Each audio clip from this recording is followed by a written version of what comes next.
Hello and welcome to Zelf on the Shelf. This is another cloudy day here in Salt Lake City, the crossroads of the West. That's right, there's witches here.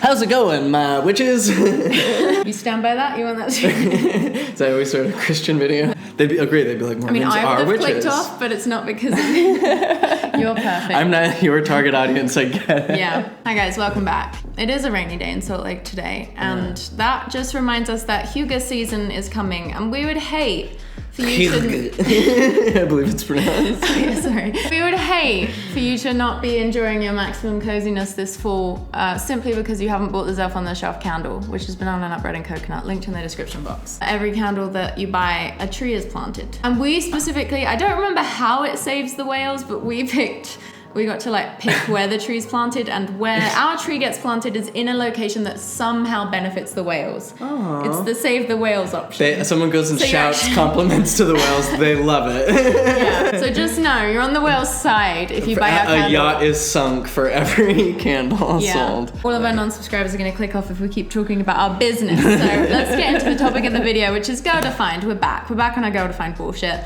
Because, shout out to Jordan and McKay, because they're the inspiration behind this video. I only really like to keep up with Girl Defined through Jordan and McKay, because I'm not really brave enough to just raw dog Girl Defined, on their own channel. On their terms. Yeah, I don't like to go into those kinds of spaces. So yeah, I was watching Jordan and McKay's video the other day, and I was like, Tanner, I need to show you what is going on in the world of Girl Defined, because obviously we did that video where we read their purity book, and we go in and out of keeping up with them, and I just felt like this was very interesting because it's thoughts, comments.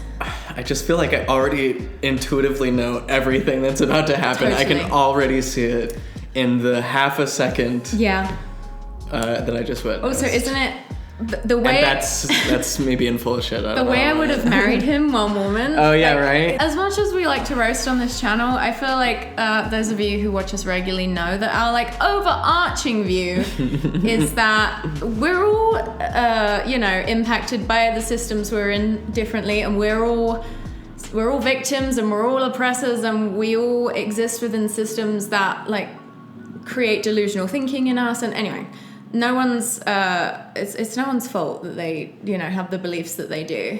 Girl Defined are fun to roast just because they're so fundamentalist. They so aggressively will proclaim such harmful things with an energy of such self-righteousness, and they are making money off of peddling this stuff. So there's obviously their slogan, taking the fun out of fundamentalism. Spoiler alert, but Bethany from Girl Defined actually felt like the Barbie movie wasn't fun enough, and it was too serious. You thought it was too serious? Not One fun of her enough? criticisms is that it's too serious. What kind of movies are you watching? Have you ever seen a Christian movie? You'll see. They suck ass, and not in a fun way.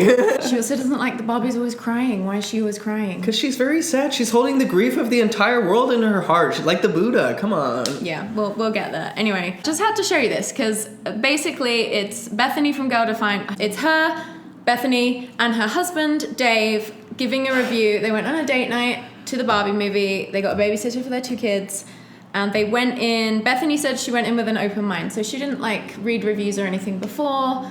And this is just them sharing their opinions about the Barbie movie. And they have very different thoughts about it, and don't seem able to really meet very many places, if that makes sense. Interesting. So I think it's always interesting when couples will put stuff on the internet that kind of apparently unbeknownst to them reveals deeper issues that are maybe quite big red flags about the relationship. Not that you have to agree on everything, obviously, but just how different they are just feels, So maybe we'll get into this, but to confirm, he waited till marriage, waited till engagement to hold hands? I don't know if they waited to hold hands until engagement or marriage, but I think they certainly waited to kiss until marriage. They waited to kiss until marriage. I could do a quick Google. Let's just make sure, because sometimes in our videos we're a bit loosey-goosey. And now how long later? How long ago was that? They have 2 kids now. I think it's been 4 years. Oh, well, they have a video called Why I Waited Until Marriage to Kiss, Why We're Waiting Until Marriage to Kiss. So yeah. Oh, no. Who was it that threw up. Oh, that was Paul and Morgan. Morgan threw up at the altar. Oh, yeah. That was chill. Oh, we need to free Morgan. Yeah, I know. And I think maybe Dave. We'll see. Dave, we're on your team. What surprised me about this video, 2 days I guess credit, we'll see. I haven't seen this yet. I felt like he expressed a level of intelligence and thoughtfulness that has certainly not been typical on Go Define's channel. So this actually comes from a place of like appreciation for that in Dave, I suppose. But I also just think it's an interesting phenomenon to observe, like a Christian man who is seemingly more aware of feminist issues in an accurate way than his wife. We'll get into it. We've got 30 minutes of footage to watch. So are you ready? I'm ready. Okay. I'm just Ken, that's enough, and I'm great at doing stuff.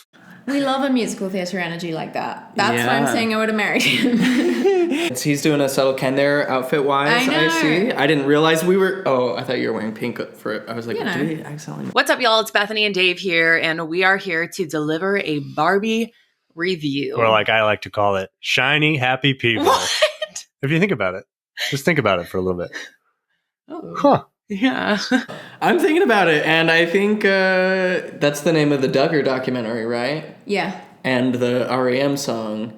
Tell us how you ended up being the one here to give a Barbie review. They have to like justify why he, a man, went and saw the Barbie movie. I'm here because the other night you said, hey, we can get someone to watch the kids and go see Barbie together. And I was like, like a free date. So All right.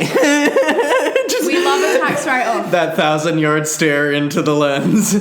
So we should get away from the kids for a minute. So we went. Okay. Yeah. And like a more official, like, oh, go see Barbie so we can do a review. And that's the only reason that I would really be interested to see Barbie. So That's the only reason. The only reason. He kind of feels like he's backpedaling a little bit. He's like, I wouldn't.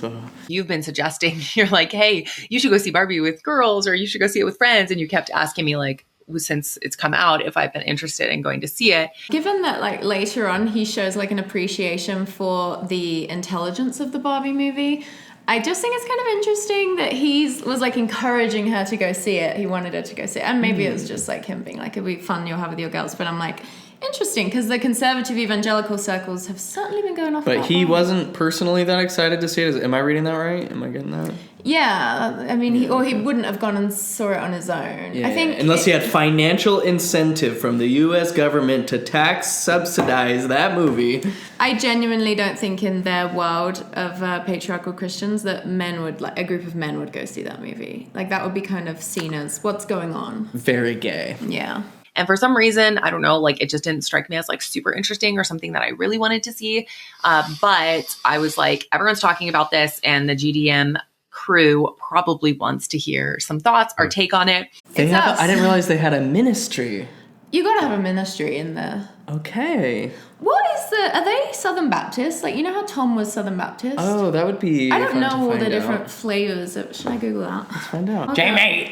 Jamie! We are our own Jamie today. Support us on Patreon so we can get a Jamie. They are sisters from the southern state of Texas. Texas is a spooky place. Don't make me think of the rise of Christopher. It doesn't say, like, what kind they are. Fundy nom de nom. Nom de nom. it's narrated by Helen Mirren, which is great, but it's The fact that he knows Helen Mirren is great. I'm like, how? I feel like normally I don't imagine like an American evangelical from Texas man to know who Helen Mirren is. What's the So deal? immediate points. Not to, throw shade, but she's kind of giving like polygamous housewife, and he's giving like tech bro. Yeah. Yeah. They're an interesting couple. Do you know what he does for a living? Jamie! What does You piece of shit! I could not find what he does for work. kind of very self-aware, attempting to be a very self-aware kind of style where you sort of are like, the dolls exist with equality. I think even an attempt at self-awareness is indicative of something. That's not something Christian or right-wing media ever gives us, to indulge in a little self-awareness. Trying to kind of, be smart. I was kind of trying to be intellectual and stuff. Yeah, be super smart. intellectual. It's trying to be super smart. trying to be super intellectual. I think I've noticed this with Christians and Mormons a lot, is saying that things are trying to be things rather than they just like are that. Yeah. It's like the people that made the film were smart, the people who wrote the script were smart, so it's a smart, but it's not like we want this to be a smart movie as opposed to what we would naturally make, which is a not smart movie. No, like they're just smart people. Totally. Because the only real thing in their mind is like the Christian paradigm for everything. Yeah. They're a Christian paradigm for everything, and anything that doesn't like bow down to that is like automatically inferior. It feels in the exact same vein as like why Mormons won't believe the reasons ex-Mormons give for why they left the church. It always has to be like they always have to believe that there's some kind of like manipulation or angle or that everything is calculated, because everything is so calculated through their religious lens. Yeah. As like good or bad, and the only way they can conceptualize people choosing different things is like they are knowingly choosing bad. I don't know, it just Deep gets in their hearts, they know it's true. Yeah. There was just somebody on Twitter going around that was like, I'm just genuinely so curious why when people leave the Mormon church, they just insist on talking about it. Nobody else who leaves religions does this. And it's like, okay, you're obviously not curious. You're obviously not inquisitive about Mormons or people leaving other religions, because there's plenty of people of all denominations just absolutely hemorrhaging out of churches of all kinds. And right Mormons now. have no idea how lucky they are. Like historically, people have absolutely gone silently into the night, and there's only been like a few like obviously now that it's with TikTok and YouTube, with everything like now that we've finally wrested the ability to not get killed by the church for speaking out against the church. Exactly, right? Like this is a church that used to kill you for speaking out about it. So I mean, the founder literally got killed for burning down a printing press that spoke out about him. And Christianity in general, you know. Yeah. But I think because LDS people have this expectation, or like they'll even like sort of demand it, that people who leave like just don't speak negatively about it at all.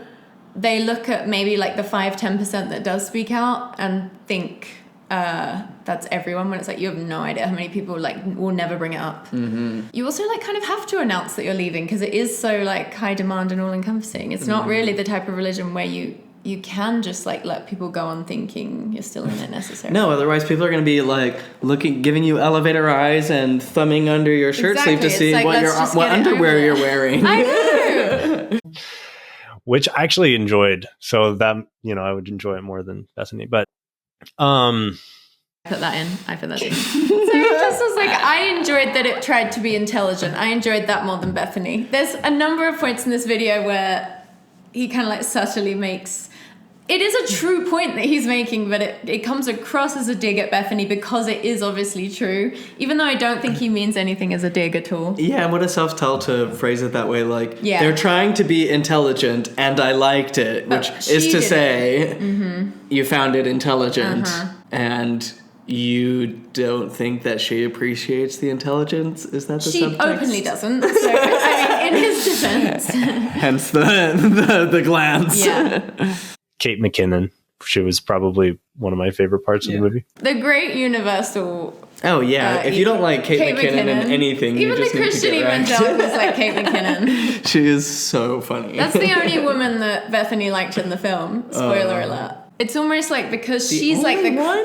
and I really think it's Bethany sexism. It's almost like because Kate McKinnon is like just the crazy weird one, she has like this license to be, whatever, wacky. But You're not allowed to be quirky unless you full send it. yeah, no, truly. Whereas like Margot Robbie is Margot Robbie, so there's a lot of reasons to hate her under the patriarchy. Sure. Because women are pitted against each other. Also, and- a lot of reasons to love her under the patriarchy, what with her being, so Barbie-like. yeah, but using her power to promote liberal ideas and female empowerment and, being too sexy. There's a lot there. Yeah. It's like she's beautiful and she knows it and she's flaunting it. How dare she? Yeah. We don't have to go into our analysis of Barbie because we've already done it. We've already done it. This is not a Christian movie. This is not trying to claim to be a Christian movie in any way, shape, or form. So I think when we as Christians come to these movies and we are trying to analyze it from like our own Christian worldview, and we're like, well, they had this and they had that. Like, of course, this is not a Christian movie. So if you are going to Barbie and expecting like Christian values to be present in there, that's not the case. You know, this is... They do kind of look like siblings. Even though their vibes are a bit different, they also kind of look related. If they had to play it in a movie, yeah, they could. You know, Girl Defined has like Nazi ancestors that they like will publicly celebrate. That is not at all surprising. Look at her hair braids. They look like they're like an advertisement for the Hitlerjugend or whatever it's called. Christian values to be present in there, that's not the case. You know, this is... So you have to go into a movie with the expectation of who's creating this and what am I going here for? Am I going here just because I want to have fun, a date night, and be entertained? Okay, great. You know, are there things in it that are going to... Too many things that are going to compromise my conviction? Like, You know, you are based off the fact that this is not a Christian movie. So we're not coming to analyze this as like, what did they go against? I do love seeing their physicality. I know. It always is so unnatural. Like, he'll be talking and she'll be kind of like it always just feels like a bit off. And they didn't kiss till marriage. Against scripture and we're just giving it, we are Christians and we're going to talk about the movie as Barbie, the movie, and what we liked, what we didn't like, and why we liked it and why we didn't like it. So that's kind of the point of this review. It's a little bit more of a cultural conversation. I don't particularly want to be a part of every cultural conversation. Sorry, yeah. Generous of a white man. No, I'm telling you, Dave's a bit of a feminist. Like, it's all relative, right? But yeah. I mean, the cultural conversation, are they even gonna... She finds nothing good about it. What about how important it is for us as Christian consumers to make fossil fuel plastic products endlessly?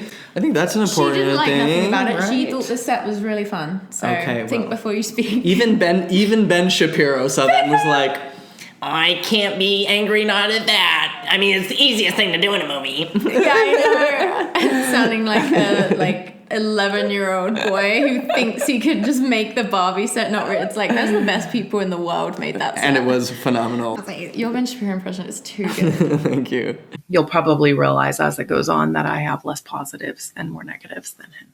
But my positives, I thought the set was really fun. All the outfits were so cute. I thought all the actors were like really like good. Like I thought they did a really great job. It's like shocking. I don't know. Yeah. A budget of this size was able to rope in some high quality talent. It's good to see. Like just that old trope of like your friends in another terrible play and you're like, the lighting was so good, just to think of something good to say. That's what people always say about our channel. The lighting's just so good. We really watch it for the lighting. It's not that the lighting's good, but it is bisexual, which for some people is enough. I thought they did a really great job of just like really being the character that the director wanted them to be, so they fit the storyline script. Hands down. I found it remarkable that the way they were able to repeat the words that had been formally written down while the camera filmed them. I thought that was really something. They were themselves. And yet... But they seem like other people. Without leaving their bodies. Tell me how. Bryan Cranston, and that's acting. And that. For me, Ken was by far the most hilarious to me. I just thought his whole personality and him in the story kind of like made it. He really brought so much energy and so much, really a lot of needed comedy and humor because it kind of was lacking. What are your top comedies there, Beth? What, like VeggieTales? Honestly, VeggieTales slap, don't get me wrong. I feel like the Barbie movie... like objectively did have good joke writing. I didn't laugh as loud as everyone else. I feel like Americans laugh really loud at jokes in movies. It's a release of the anxious tension of not having health care. We have to laugh loud at moments. Also, if satire is lost on you, then you won't be able to appreciate the comedic value of satire. I don't think the scrupulous world of being an evangelical woman allows for much appreciation of satire, except for that weird, like, conservative mean satire that's, like, almost not satire. As someone who has been on both sides of the satire industry, including the mean conservative one. You were not that mean, though. You were still good. I did. Well, that's the thing. Even at BYU Idaho, I was doing, like, anti-feminist satire, like Babylon Bee. Sure, I know that, but I still feel like your general... Like, you know, you had some misses, but you weren't like a mean conservative satirist. And I wanted to be that way, so I did. It was actually through, like, friends being like, hey, that was actually kind of mean and dismissing, that I was like, oh, I should probably not do that anymore. But your thing of, like, new hot girl in the ward, very spiritual. Sure. Like, that was like poking fun at like a phenomena that was, I don't know. Sure. I feel like you were fine. Thanks. So that's probably the biggest positive for me. It's just all of the like fun that people are having. It is nice of capitalism to give us a genuinely fun community event. Yeah. Like, that was the most enjoyable community theater experience I've ever had because, like, everyone was in their costume. I never participated in a fandom, but that felt like there was some unity there. Like, we're all here doing something together and having a special fun moment at Broovies. I enjoyed it more than that. Just because if you like the kind of intellectual, kind of trying to be smart type of movie where you're trying to figure out what are they trying to say and how's the storytelling work to If you like understanding movies, it's a great one for you. work to sort of say what they're trying to say, then it's actually more engaging. So for me, it was more engaging because the whole movie, I was kind of like, okay, I enjoy seeing the way they use laughter as a diffusion technique because it feels like it's a lot of her having to pretend to think things are funny, even though it's like her channel. I mean, I laughed in the same way. I was like, ooh. He basically was like, she dumb. But again, he's expressing. But no, he's just saying, like, I appreciate. Yeah, like he is in a world that doesn't necessarily value the intellectualism of the Barbie movie, and so I do feel for him, and I get what he's trying to say. And he's Ken coded right now. Yeah. He's like waking up to the reality of patriarchy. Yeah. Maybe we'll see. where are they going with this one? Okay, then now this sort of plot device. Where are they going with this? So actually, simple-minded like no. Well, no, it's not really being simple-minded, but if you're, it's more the expectation. Yes. If you're going to see a sincere movie, it was not that. It was not really a sincere movie, in the sense that it wasn't really. It was trying. What would we say? It was trying to be so self-aware of itself, and Again, like, something it seems like we could all do. that when it did try to be sincere, well, this is probably getting into, that's more of a negative. Okay. So if you were expecting just a fairy tale. I also just don't agree with him that it wasn't I feel like it was a deeply sincere movie. It just, again, used satire. Like Insincerity is such an interesting projection. I assume that everybody is sincere. Even the frauds like Joseph Smith had some sincerity. Otherwise, they wouldn't have any, like, emotive quality. They wouldn't be able to actually connect with people. They would just be like purely psychopathic. I mean, I wouldn't say we assume everything is sincere, because you can sometimes tell where someone's like putting on a mask. Sure, or where someone's being like sincerity. Dishonest, and you can especially with the see way that sincerity or authenticity became like a marketable thing on social media, and then we saw a lot of like fake displays of sincerity or like manufactured. But yeah, and I mean, what does that mean about a piece of media? What does that mean about Barbie? Is he saying Greta Gerwig was not sincere? Like, what do you, even if you disagree with her like aims, objectives, or presentation, you can still assume her sincerity. Yeah, I actually don't know how a director could have taken Barbie more sincerely. Like, Greta Gerwig made it into something we never could have imagined it being. Oh, Right. So, boo Barbie. So I kind of went in knowing that it wasn't that, and so I wasn't as disappointed. I figured, or I had heard, that it had more of that kind of cultural commentary, sort of feminist angle, which it did. I would say largely in a certain sense, but I enjoyed all that. There was a pretty, again, intellectual, but existential. Like, sorry, babe. Super smart, super intellectual. But I really think it's because he's trying not to be an arsehole. Sure. Message, which I like existentialism as just kind of a philosophy. It's fun. Oh, you like as a he's actually probably he's probably in a Kierkegaard, the father of existentialism, and unfortunately a Christian. Keep your focus. I need to shoot dopamine into my eyes or I'll never finish. Just like a lot of successful Hollywood movies, they're going to have an existentialist message, and it basically goes something like, what does it really mean to be human? Should I make this all 1.25 speed? Because I feel like we're going to have a hard time getting through this otherwise. And I don't think our viewers would mind this being in 1.25. All right. Do we have a creator? If we do have a creator, what does that mean for our life purpose? Is purpose fixed, or is it something that we create? And typically the existentialist will say, meaning is not inherent to reality. It's something that you create. And so it had a very garden variety version of that message. I don't know, like, to what degree he resonates with the idea that you create your own meaning, but I will say it's like, feels like it would be easier for a man in evangelicalism to swallow the idea that we create our own meaning than a woman, because for Bethany, her job is to be a wife and a mother. But a man, it's like, your job is to be a husband and a father, and like, you can kind of do whatever you want work-wise, as long as it's nothing, you can't work at Hooters, but like...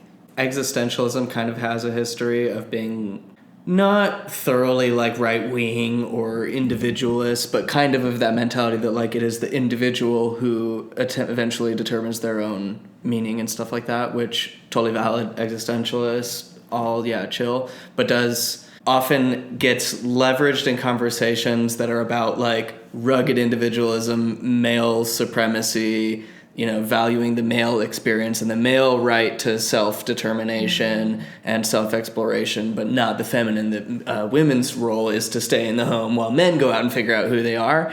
And I didn't see Barbie so much as like an existential thing, but like a communal relation.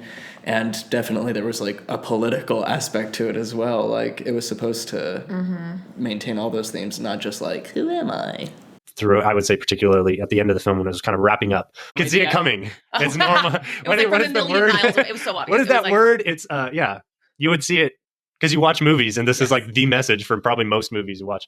Along with that kind of existential streak is self-development. So I'm really into a lot of that stuff, just as not necessarily as the whole entirety of a man who looks like that being into self-development, you never would have guessed. He is like the poster child for biohacking guy. Worldview, but it's got a lot of interesting ideas. And so I'd rather a movie move in that direction than some of the other directions. So I actually appreciated a lot about how Barbie, I think, and the more I thought about it, the more I appreciated this, and the more I read about it too, where it wasn't really trying, I think a lot of conservatives thought, it's just bashing men. And I think that what it was doing was it was more saying like, here's a stereotypical world, Barbie land, and here are some of the impacts on the real world with expectations for women and stuff like that. And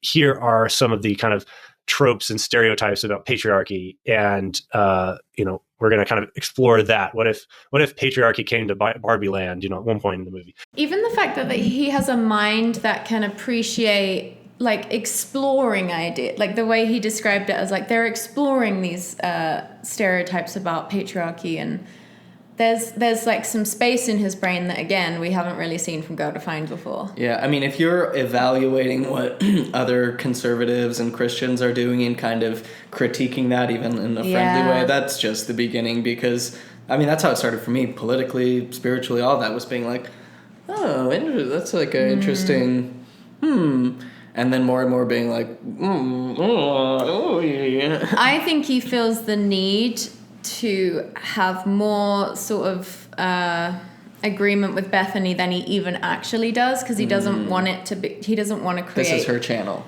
Yeah, and he doesn't want to create a massive drama. I mean, is she the breadwinner in the family? I'm not sure. Does this all revolve around her thing? I would love to know, because we could be in like a inverse Barbie situation where she's technically the pink one in power, but like anti-feminist, and he is like the Ken who is stuck existing only in relationship to her, also knowing that he has ideas that may undermine her whole thing and a potential that he may not even yet understand. Yeah. That's why I thought this whole thing was interesting, because the more I saw of him, I was like, you never know, but he is definitely seeming like the type of person who has the ability to deconstruct certainly the beliefs of God defined. Because he said, because I don't think he ultimately like agrees with like the Barbie message like fully. He's not like all in on Barbie. Sure. But he's like, I think existentialism is fun, and I'd rather that than the other direction, which I assume would mean like, more like Christian type content where it's telling you like you have to be this one thing. I don't know. Yeah. If he's saying he appreciates that more than the other, what's the other? It's kind of something that like exists specifically in Christendom and other high control religions. And so I really like that idea. It was very experimental to me of just like, let's put these stereotypes along with these stereotypes and let's flip the power dynamic and then let's see what happens. And then let's flip it back. And then let's like try to come to something that maybe transcends both of those. And I think that filmmakers did try to do that, especially near the end. They tried to, and we can go into some of why. Yeah, I'm resisting rolling my eyes. You're resisting. Okay. But no, I think that. Not at you, I like that whole thing. Yeah. Well, way kinder and more generous. It's typical of, these days, it's pretty typical to just have a straight up, here's the power dynamic, here's who's been oppressed, and then let's basically like flip that. And the people who should be leading are the people who have been oppressed. And the movie, I don't think the movie exactly went there. That's such a total like patriarchal wasp thing to say that is like, oh, I assume because I've been treating people so poorly that instantly what people are going to want is to do horrible things to me. And it's like, you're totally projecting it. I mean, that's what we got from Halverson saying the pendulum of feminism has swung too far from women being literal sex slaves to now being able to vote and get divorced. And it's like, that's like not at all, like if no one is being like, oh, men have been in power, have literally had women... Like, tell me feminism has gone too far when women are like, men need to be subjugated and stripped of all rights. And you know what? That might not be an outrageous claim since men are responsible for the most of the violent crimes and I think crimes in general. So it might actually be a really healthy precaution as we're trying to figure this all out. But, like, nobody is saying that because what they're saying is we just want to be treated like equals. What the fuck? A faux critical thinking trope I hate is that, like, you know, it's a pendulum we've swung too far. And the people, like, for example, centrists can be so annoying in America because, like, to be a centrist in America is to be a conservative, let's be real. By, European standards, for example, or, like, more progressive country standards. But there's this, like, the faux idea that if you're, like, in the middle between what you perceive as two extremes, you're, like, the most reasonable one. Never mind what the, like, quality of each extreme is. Anarcho-syndicalism, anyone? It's the thing that I hear religious people like Jared Halverson said it, these guys say it, like, now we've swung too far, and it's not realizing, like, the polls aren't, like, the level of progress we've currently made and where we came from, because where we came from is, like, so extremely, there's so far to go, but in their minds it's like the current level of progress is like the peak extreme, and it's between those two, and it's like, no, this, all that's happened is the needle has moved a bit. There is, like, this massive, like, you probably can't even conceptualize what the middle would be if that's what you think. Yes, exactly. Do you know what I mean? Exactly. Like, we did it. We solved racism. We solved sexism, guys. Like, it's such a false dichotomy because it's like the two poles are not where we are now and where we've been. I guess that's the point I wanted to make. Flip that, and the people who should be leading are the people who have been oppressed. And almost like Jesus said, the first shall be last and the last shall be first. Take it from him, not me. But I think what he's saying is, like, most movies will just flip it so that, like, instead of men being in charge, it's women being in charge and, like, men are but I'm like, I don't feel like most modern movies will, like, oppress men. I can't really think of a movie where that has happened. I know, me neither. but these two think that, like, any joke about men is like sexist to men, even though, like, women have had to put up with, like, centuries of terrible jokes about them. I mean, he's saying most movies say that the people who have been oppressed just need to become the ruler, which I disagree with. Like, the only example I can think of is, like, Lord of the Rings, where they topple Sauron. Oh, actually, I can think of another one, Star Wars, where they get rid of the Empire. What are you smoking, man? I don't really know what he's thinking of, but for some reason you seem to think that Barbie did a more evolved job, because it kind of pointed out, he seemed to get the impression that Barbie was saying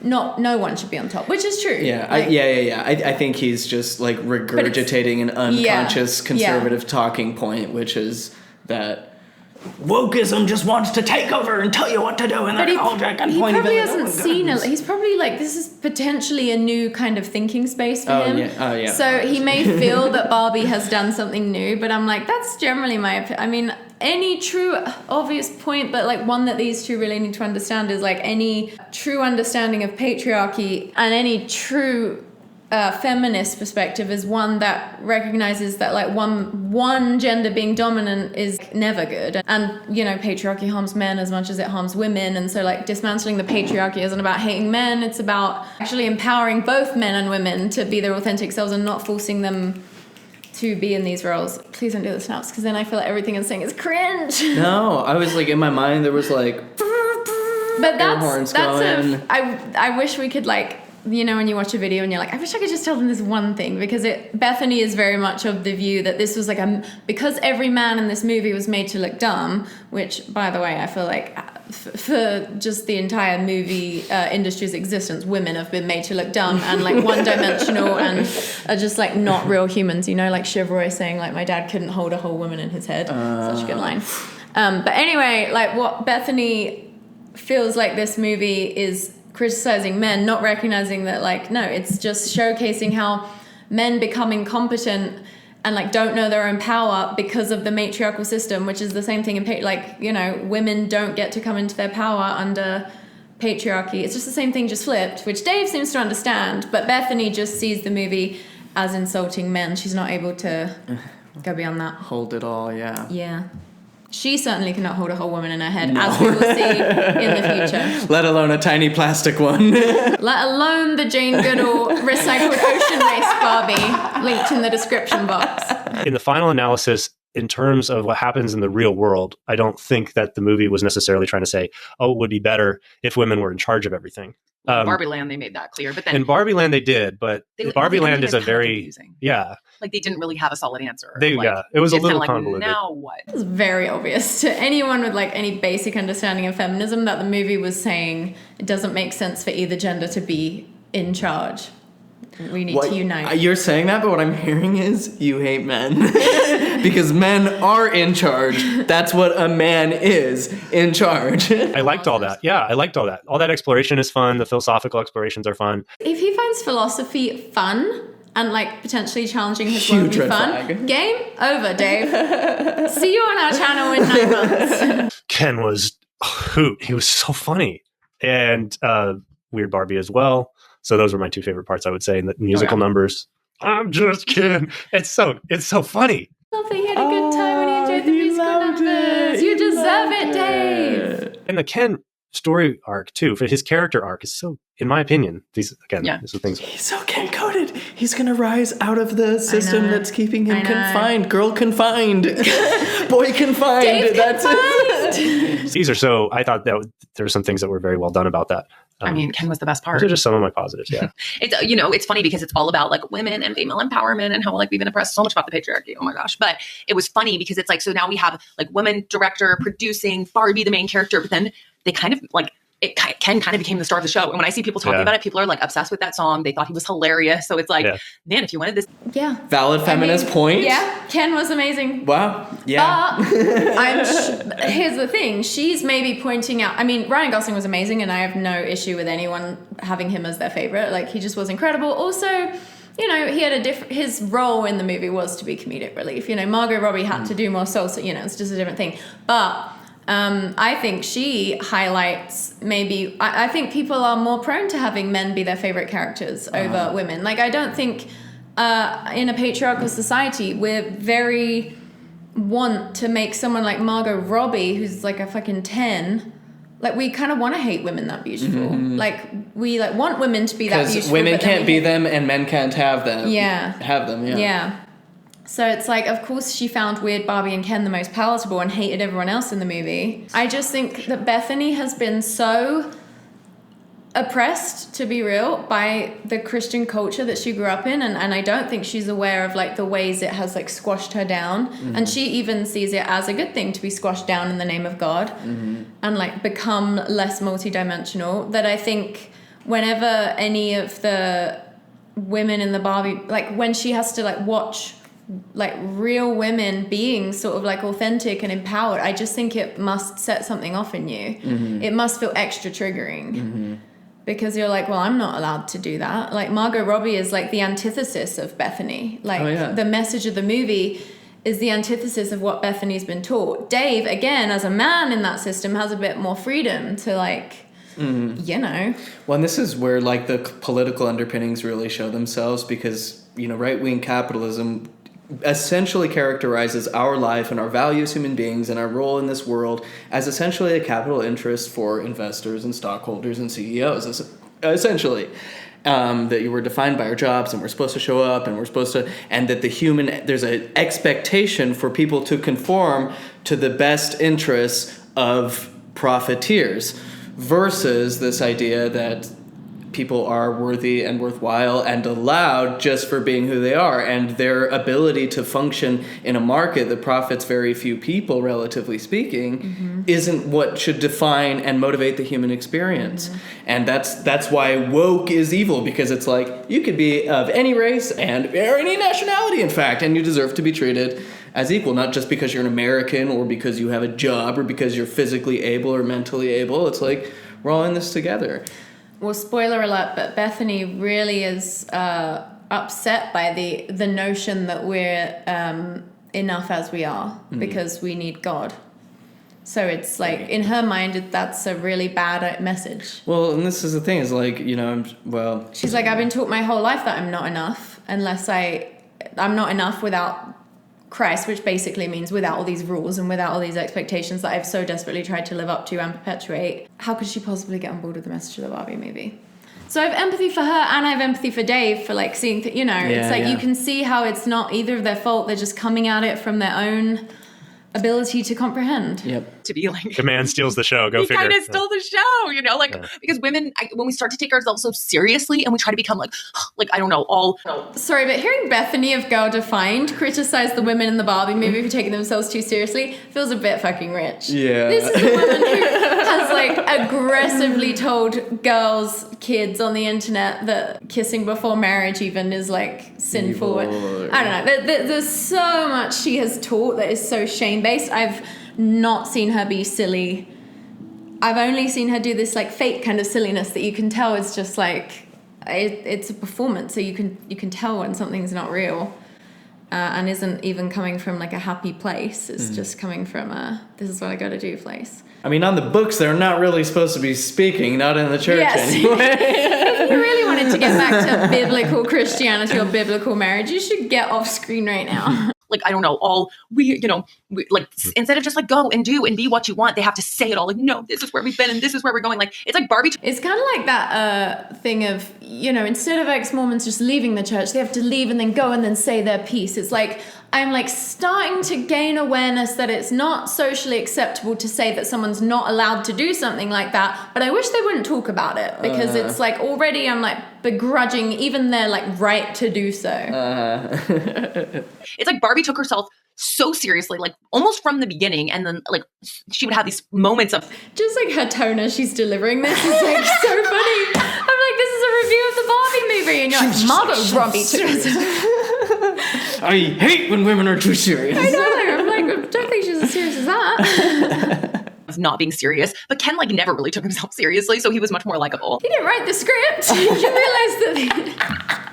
It's like, and when Ryan Gosling was making up the lines in that movie, I really... Can you ever imagine her criticizing a male main character of a movie for being too serious or taking themselves too seriously? No, it's because it's a woman. Women are not supposed to take themselves seriously. Like, men in all movies are like taken so seriously, and women are just seen or as like allowed to be just fully side. Silly. Like, yeah. Women, it's just a lose-lose. But either way, men are always allowed to be serious, and men's stuff is always serious stuff. Women's stuff is just inherently silly.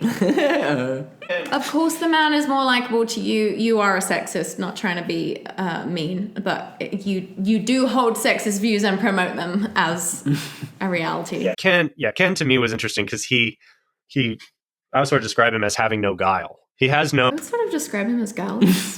That's just me. I don't know what Webster would say, but... Reviews of Dave.com. As I'm defining this girl...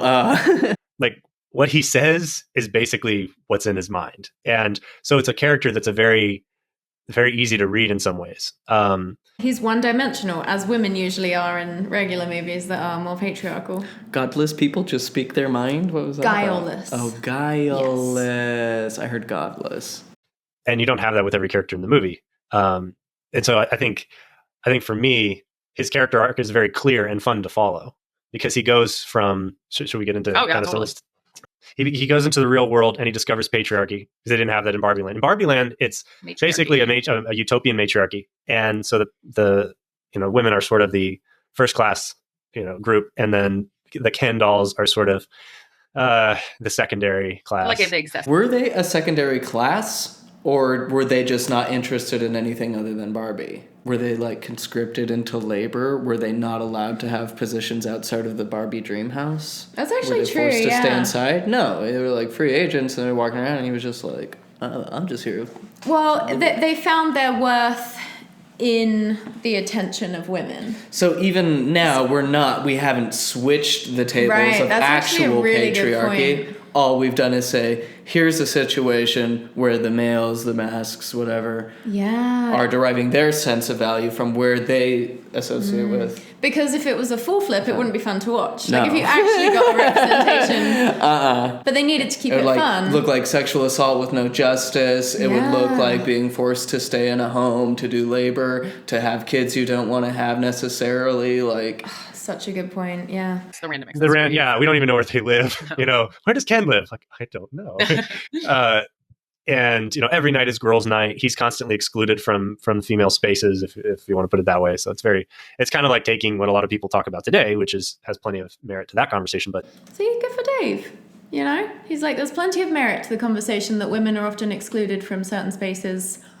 Don't get a seat at the table. The gears are turning, Tana, I'm telling you. yeah. saying, okay, women are excluded from this space, and basically saying, well, in Barbie Land, it's the opposite. It's, this is a woman's world, and men are sort of excluded. And so he gets his sense of self. Yeah, I guess men are not in positions of power in Barbie Land. But What yeah. does power look like in Barbie? Well, Land? like the president and like I think all the doctors. Barbie's were just men. literally doing everything. The Yeah, men like- just are able to be free and focus on their hobbies. Did men win actually? It's like how people will consider like women not having to work as Sure, like, sure. but it's like they're not really free because Sure, I sure. still think that the men probably need to like get the Barbie's approval to survive. and so on. Yeah. So Barbie looks at him, and that's how he basically gets a sense of self. His identity is wrapped up in what she thinks of him, and her giving him attention. It's a very weak place to be, but I mean, are we looking at that? Is that the dynamic we are witnessing? I mean, that is what is taught in patriarchal marriage culture, right? And The in idea theirs that you're specifically. incomplete without each other. it's easy to read. It's very simple. Oh, okay. And the narrator even says that, like, Ken exists basically for Barbie to look at him. Says, hey, Barbie, and she said, hey, Ken. He's like, yes. If she says, hey, Ken, to another Ken, then he's like, no. Yeah. So he discovers patriarchy and then brings patriarchy back to. Also, men are already like that too. That's the thing, right? Like Sure. Yeah. jealousy, spiteful when declined or spurned, or you dare trigger a male ego. That's because they like expect You're not even hot. the system to be upheld of like women vying for their affection. To Barbie Land and flips everything and brainwashes all the Barbie dolls, basically, so that he and the other Ken dolls can basically run the show. So he goes from this weak, sort of subservient, like, I don't exist if she's not in my world, to this basically like, you're in my world to serve me, which is the same weakness, except the opposite. Yeah. This is just the opposite end of the spectrum, but it's no more developed. It's a very underdeveloped mode. And so I like all that. That's actually, He likes all that. It's like getting into like the politics of Barbie, which I don't want to actually do. Well, we're here now. So like, did Ken seized her house? It's her house, right? Right? Isn't like, it wasn't like the role was just flipped. It was like he became malicious about it, right? But it's like only one type of person, either the men or the women, get to live in the cool houses. Like, so it is it's Barbie. It can only do so much Yeah, to yeah, like. that's why I'm Yeah. a lot of us men have either one of those. Either we build our life around a woman or a an individual that we can look up to, or we tend to want someone to service us and sort of build their life around us. Either way, it's a weak place to be. And so Ken tries both. So he has one at the beginning, and then he He's unlearning codependency, Tanner. He is. They got married in 2018. goes and swings to the other end and the end. And through the course of the movie, at the end, he has to learn that his identity and his sense of self can't be linked to Barbie. That Barbie being in love with him or Barbie looking at him can't be where he gets his sense of self. He has to find that elsewhere. And so, he's just Ken. It's not Ken or Barbie and Ken. It's, what did she say? I forget. It's not Barbie and Ken. It's like just Ken. just Ken and just Barbie or Yeah. something like that. Okay. So Barbie. This is just a little thing, but like, just so many of her like when she has these like warm responses to him feel performed. Like, watch this. Bearing in mind that she doesn't agree with anything he's saying. It's what did she say? I forget. It's not Barbie and Ken. It's like just Ken. just Ken and just Barbie or something like that. Feels like she puts a lot of work in to making sure that the dynamic stays like kind of nice seeming. Don't we all? Well, yeah. Not that I think he's like mean or anything. He seems nice to her, but I just think that's still like the role that a woman will take on. Mm-hmm. In similar fashion, has the same crisis because she doesn't really have a sense of self either. For most of the movie, she is struggling with the fact that she thinks who she is basically this image, this expectation, stereotype that she's supposed to sort of perform. Mm-hmm. And this is supposed to give women a sense of empowerment.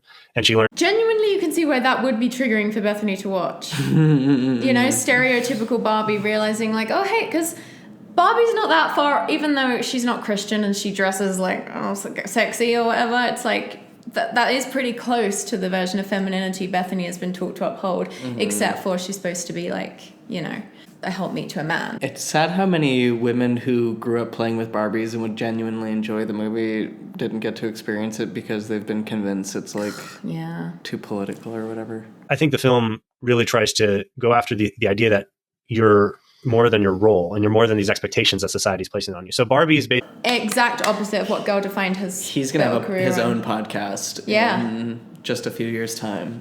Yeah, because I feel like if this is where they're diverging just on Barbie, it's going to get rough. He is already starting to sound like atheist TikTok. I know. And I think there's something about like, you know, they've been married for 5 years now. They have 2 kids. They're like settled. You know, you can either like stay the same forever, which probably isn't going to work for you because it sounds like you have, you know, sort of a more expansive view of reality than that. Or you get thinking and you start challenging some things. Yep. She gets her reflected sense of self from what society says about her and what society expects from her.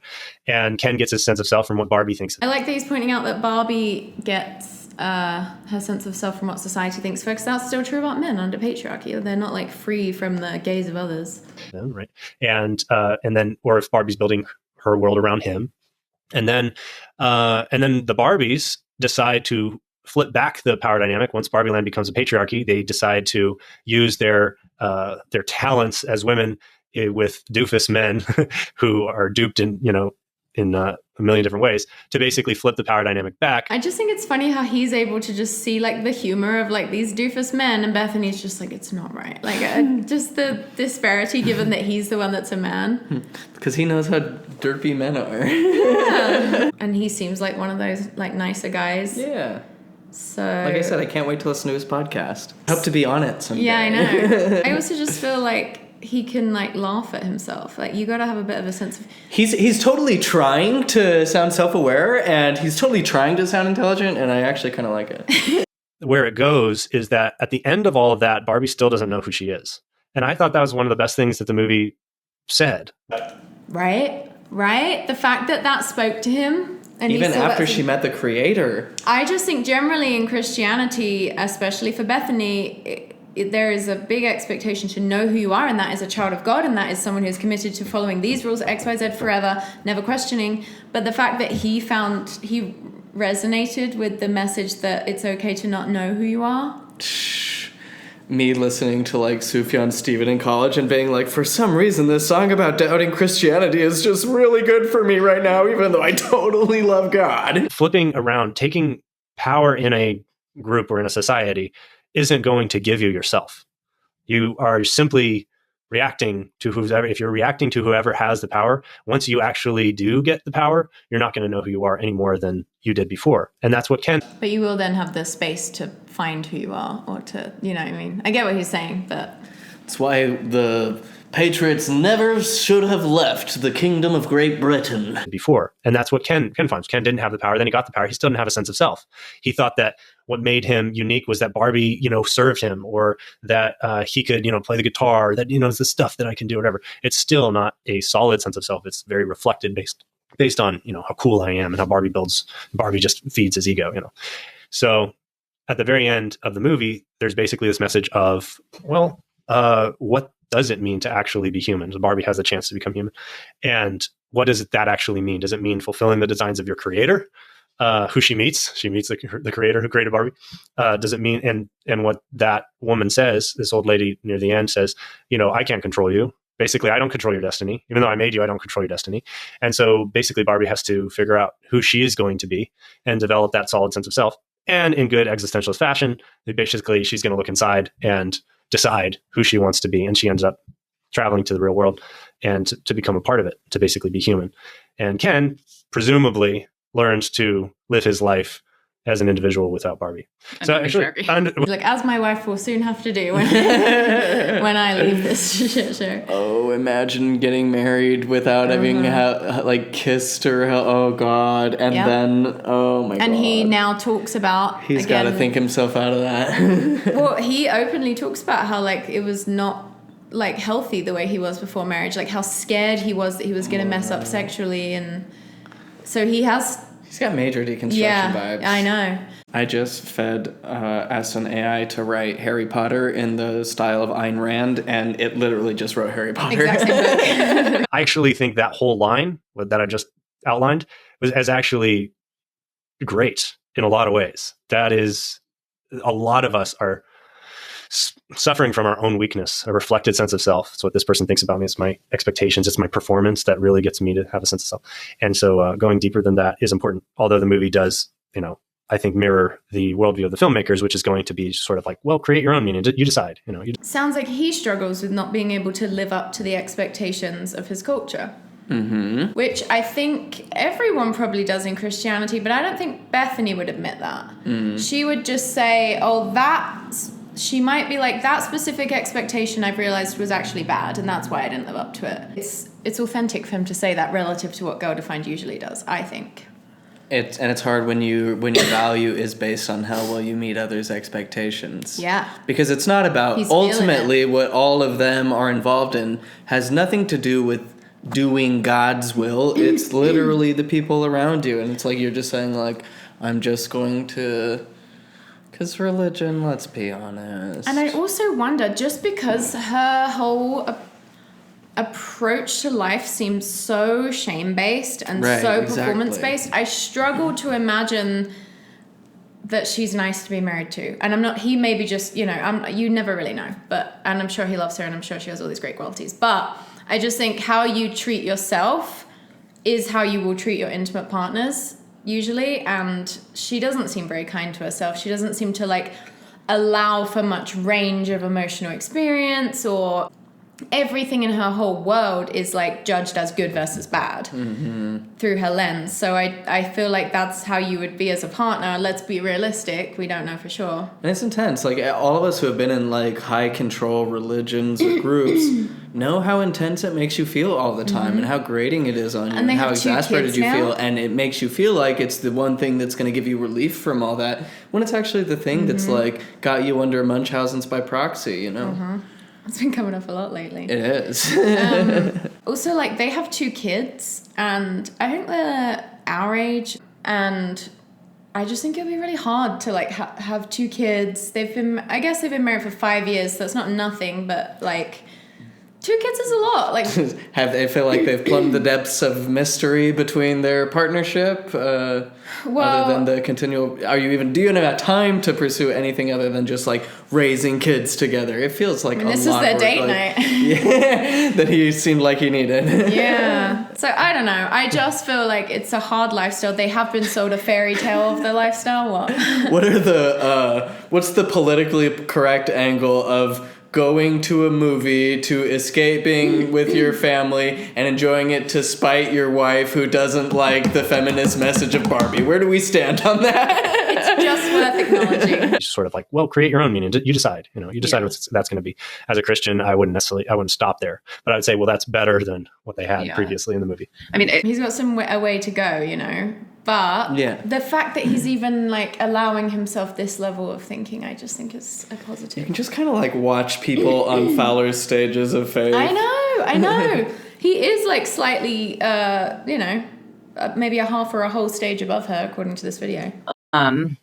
I watched the Selena Gomez documentary, and it basically ends with her being I am enough. And it's kind of what the Barbie movie ends with. It's just the very popular thing to say or to believe. But you are not enough. You are a failed sinner doomed to hell. You are dangled by a thread of divine grace from eternal suffering. Even though he chose to make you this way. That's your natural nature. I didn't ask to be here. How fucked up is that, though? God, like, making all these kids and then being like, the way you naturally are is so bad, you need to spend your entire eternity worshipping me so that I don't make you suffer. Don't worry, I killed my son for you. And the Selena Gomez documentary is, like, about her, I think, battle with bipolar, and I think she had to have a kidney. Like, she's just gone through a lot of health stuff, and she's just, the message of, like, I am enough was, like, a very, like, generic positive mental health message of, like, yeah, Selena Gomez doesn't have to be top of the charts or dating Justin Bieber to be worth anything. Like, and it got her in touch with, like, the reality of the human experience of with pain and genuine suffering. And but the fact that Bethany just lumps that together, like, just she doesn't like the message that you're enough. You are not, because she thinks that she's like, fundamentally flawed, and we're all fundamentally flawed. It's like, prove to me. Selena Gomez is even fucking Christian, like pretty Christian, but it's like she's not evangelical enough, so therefore you shouldn't be feeling like she's enough. Yeah. We should be stoning her. Barbie is setting out to be kind of like ordinary Barbie, just like a normal person in the world, just like enough as who she is. She doesn't have to be stereotypical Barbie. She doesn't have to always look perfect. She can get cellulite. She can have flat feet. And she is enough. And so to me, do we have a fundamentalist Christian Barbie? If not, I think Fundy Barbie. It's really sad that that's where we end things. Like, we basically are telling people like that's the ultimate end goal. Like, you are enough. So sad to tell people that they're enough and don't have to earn worthiness to love, feeling good about themselves. Especially with like what is her ideas on grace, that you can't earn it anyway. So it's like, where's your hang up? You're literally just judging and being upset for no reason. And what? Other than that people have conditioned you your whole life to feel that way, and to realize that your only way to gain power in the patriarchy is by leaning so hard into it. And what does it mean to be enough? That is like a thing that only exists if you have decided that someone else has the ability to determine if you're enough according to some standard that they've set. In nature, the only question is like, are you enough to like survive? Mm-hmm. It's like, if you're alive, you're enough, you're doing it. Exactly. Your body's working well, your mind's working well enough to keep you going, you know? And what is the name of the Judeo-Christian God? Jehovah? Yahweh? I am. Like, that's literally God's name. I am. God's name is, if you're there, you're enough. Like, consider that's the lilies of the field, how they toil not, yet they grow. Bro, have you even considered the lilies, bro? I've been saying that. Like, what is that rooted in? Just like believing it? She's really wrestling with that. She can't understand it. She's like, what would it even mean to be enough? But who would be telling you? Like, you have to have someone telling you. I really feel like I'm watching Bizarro Barbie right now. Yeah.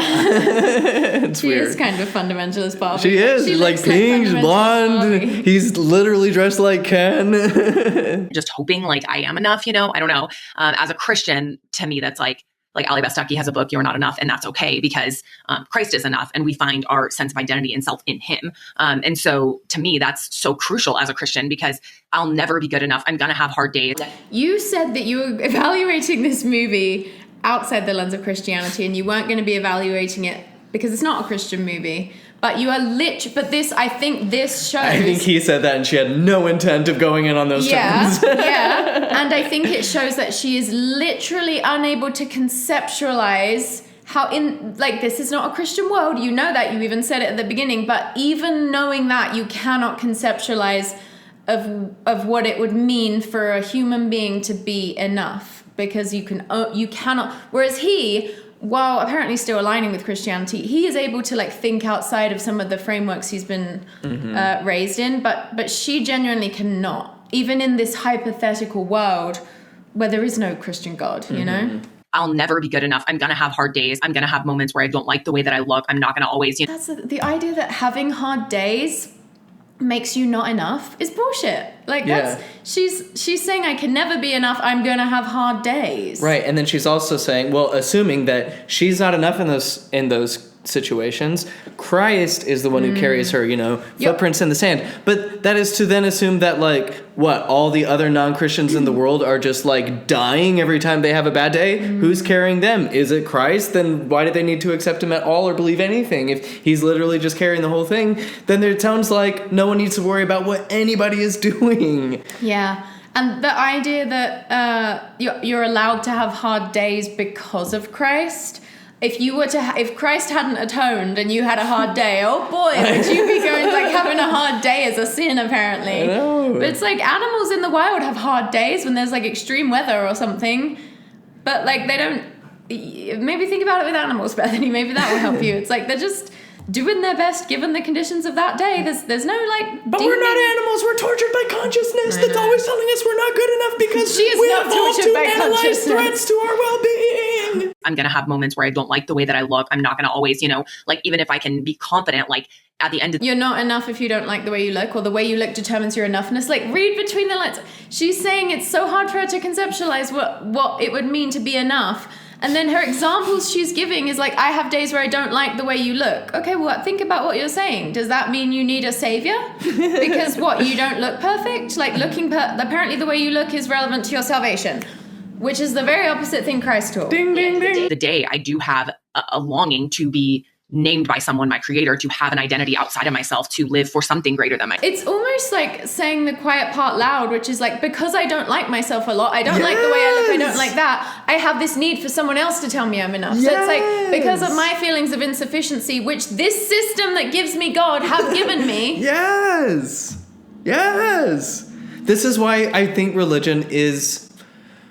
Not that all forms of it are always inherently evil. Like, there's a way for people to, like, ritualize and celebrate. Yeah. But, like, the way that we have come collectively out of religion has been very, very coercive, very violent, and violence-oriented in ways that are created to make people hate themselves so that they can be controlled and manipulated by others. I really believe the more you hate yourself as a woman, the more you hate other women. That is, like, feminism 101. No wonder she hated every woman in this film except for the crazy one, because she's allowed to be different because she's not a threat. So these movies that end like Barbie with, like, this whole big build up and all of this, and then it's just kind of like, you are enough. It's like, but who does that really help? And, like, how is that the final message? Like, how have we come to this point in time where that is, like, the grand conclusion? She can't even conceptualize that there are people in the world that need to be told they're enough, though she must be aware of, like, suicide statistics and, well, I guess she peddles homophobia and all that stuff. So she's like, how could it possibly help someone to hear you're enough? Because that actually might lead them astray, because if they start thinking they're enough, then they won't want Christ. So it's actually better for people to be suffering and feeling that they're not enough than to risk them feeling good enough without God. And it's so, when you're brought up in something, or you grew up with trauma and later joined something and you took on really powerful emotional value to you, it's hard to see the lines of absurdity that these things cross into, because it is so, like, deeply emotionally connective. But when you see it through, like, somebody else's lens, for instance, if she knew that, like, I, growing up, or, when I was a faithful believer like this, thinking that drinking coffee or having a cup of herbal tea means, like, I am tea. You mean... I wouldn't have drank. I never drank tea. But the church said herbal tea was fine, didn't they? Yeah, maybe. In my head, it was, like, the appearance of evil. Got it, yeah. I didn't drink caffeinated beverages of any kind. So that kind of bugs me, personally. I think we probably view it differently. So it's telling if it irks you, because it's like, maybe you don't need to be told you're enough because Christ is making you feel enough. Like, I mean, that's what she's, like, hoping we're going to get from this, is, like, she has Christ in her life, so therefore she feels enough because she has Christ. So the fact that it, like, irks her that someone else doesn't have that, like, do you know what I mean? It's like, it only irks you because it, like, feels personal in some way, and it feels like an attack on you. You're like, no, I know that I'm not enough, and you are challenging my sense of not enoughness. This is the big debate amongst conservatives, particularly, is some say, no, they were not bashing on men. They were not making men look bad. And then others are saying, yes, they were totally bashing on men. They, men are just, were like, genuinely made to be, like, total idiots. It wasn't just supposed to be funny. So Guarantee Bethany's watched so many movies where like the women are total idiots. That is a skeptical glance if I have ever seen one. Bro is like, you are not spitting facts right now, my love, my darling. Neither stereotypical Barbie Land nor the real world were that realistic. So the real world in the movie Barbie. She's like, this movie was too serious and everyone in it took themselves too seriously. But then she's the one that, like, in this fake world that clearly was nothing like the real world, it wasn't okay because it said people were enough. She's an unabashed just hater for any reason, and I respect it. Yeah, I'm like, I'm just gonna hate this from all angles. I refuse to see any good. If I had to live inside the system she peddles, I'd be a hater too. Oh yeah, she's in the Barbie paradise being like, Movie Barbie is like stereotypical real world from the perspective of, I don't know, second and third wave feminists or something. Yeah, I don't know. And some post-feminists too. The men they're bashing in the movie, are doofuses. I don't necessarily see there being a message as, all men are like this. To me, it's actually positive. It's like all the men in the movie are like this. There's not really any man in the movie that's really that. He's a goner. I know. He is a goner. And this is him, I think, trying to be palatable because, you know, he wants it to seem like a friendly discussion, but like this is them on camera. Whoa. I remember being at a phase saying these types of things. It's like once you start kind of being like, I don't know if it's exactly like that. Like then you just keep doing that, and then the more you're like, oh, I've just been handed this thing, and it almost like serves him well that his wife is so hard, like, because then that will cause him to like rail against it more in his mind, or it'll create more reason for him to question. Whereas if he had a bit more of a like moderate wife, wouldn't do that as much. Yes. Me, it's actually positive. It's like all the men in the movie are like this. There's not really any man in the movie that's really that great or has any substance. But then I'll go up the kind of meta level and be like, yeah, but Ryan Gosling is in the movie and he crushes his role. He does a really good professional job as an actor. Yeah. So there is a man in the movie, and there are other men as well who are really killing it at their career, doing a really good job and doing a great job for the movie. Oh, so does the movie such a wholesome point?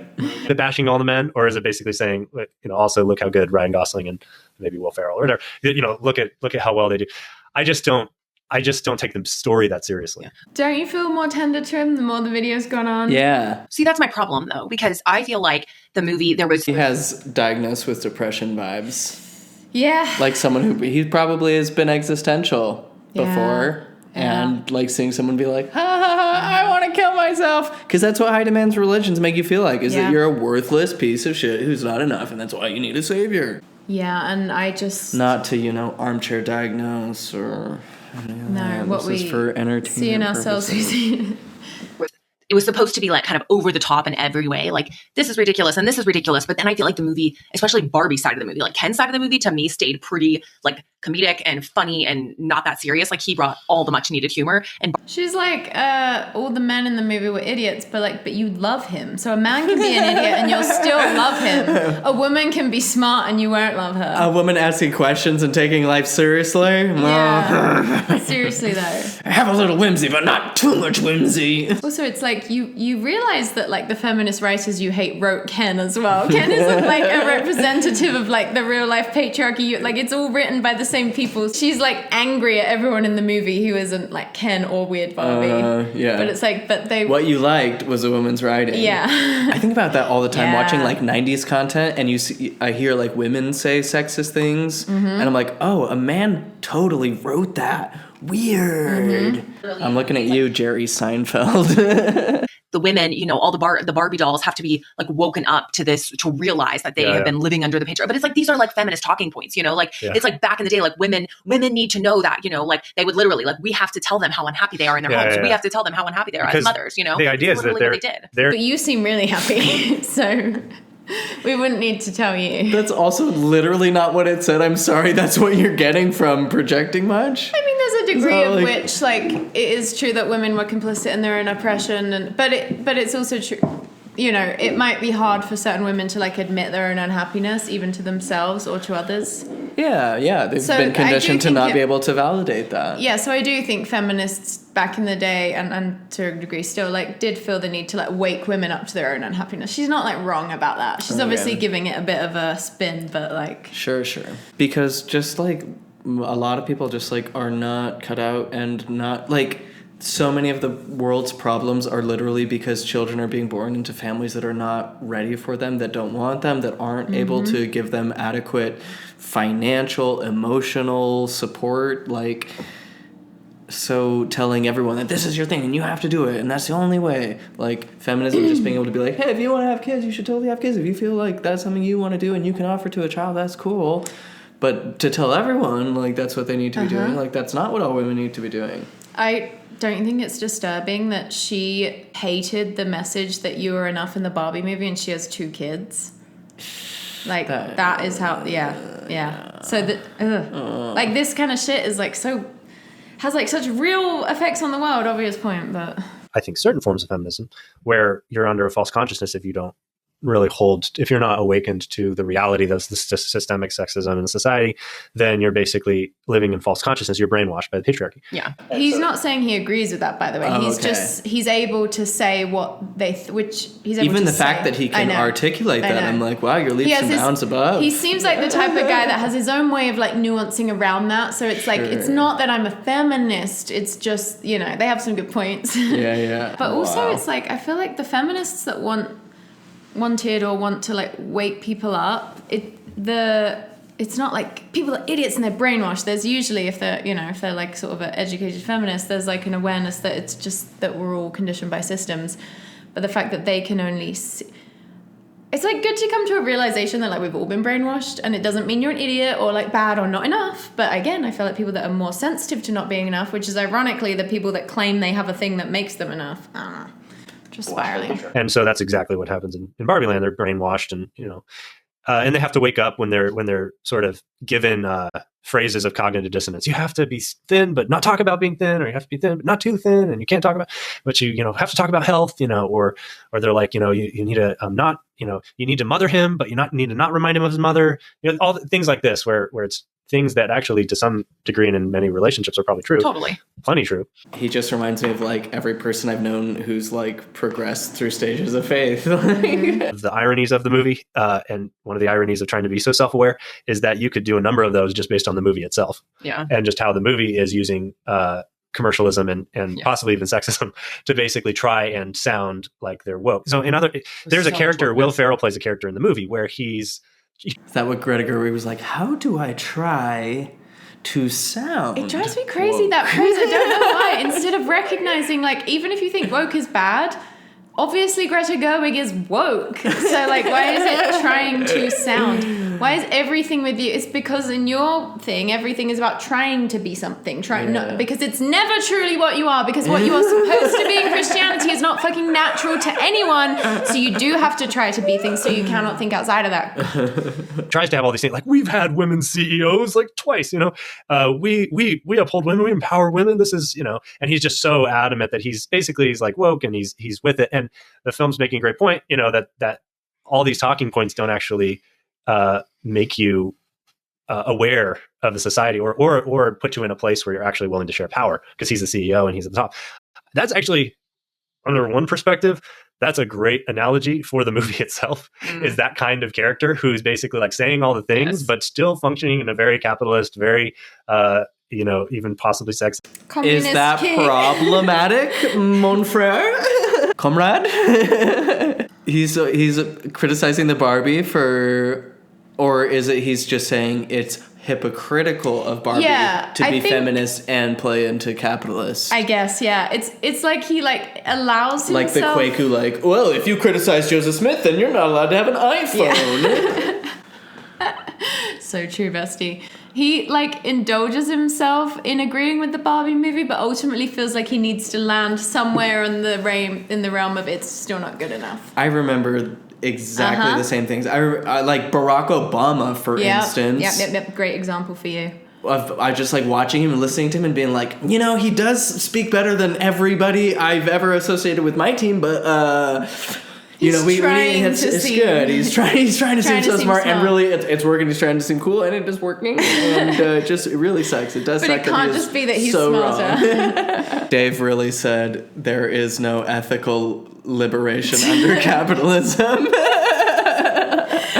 that on the thumbnail like a speech bubble. And so you could argue that there is a cognitive dissonance just with the movie itself and what it's trying to say. So the cognitive dissonance would be between what the movie is trying to say and the fact of the movie. Yeah. Except the movie has no cognition, so the dissonance must lie in someone else's cognition. Harvey Brand being one of the big reasons why the movie is having any attendance. As a visible speed of sweat drops down her chin. I also feel like he's like gleeful at being able to have conversations this intelligent. Oh, like yeah. This is what got us into this mess. Is you start like tackling the bad examples in your own shit, and you're like, oh, actually, we believe something. It's like, I see what you guys are saying, but we're actually right for these reasons. And you keep doing that, and then you get invited to other conversations, and people present you with shit you never heard before, and then you're like, oh, let me think about that, and then you come up with an example, and you do that for long enough until you're like, oh shit, I'm an idiot. Yeah. I don't think people are necessarily just attending for the deconstruction.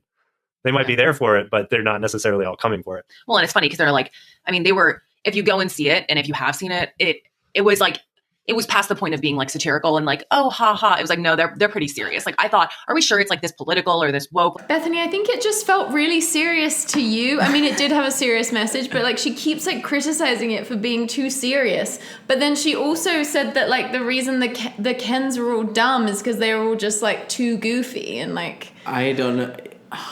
Having like, there were serious themes and like moving themes. It's clear that she's but it was the so one who, whimsical. Yeah. It was the most playful movie I've ever seen. Exactly. It had a serious message, but in her mind, she's like, no, this is a serious threat to Christian values. So that's why it feels so serious to her. But yeah, it's like the most whimsical fucking film I've ever seen. They had a constitution and they rewrote it. Or this woke, like, are they just joking? And it was like super, like, you know, it was just so that way. You're not allowed to joke and make a point. It either has to be a joke or it has to be something serious.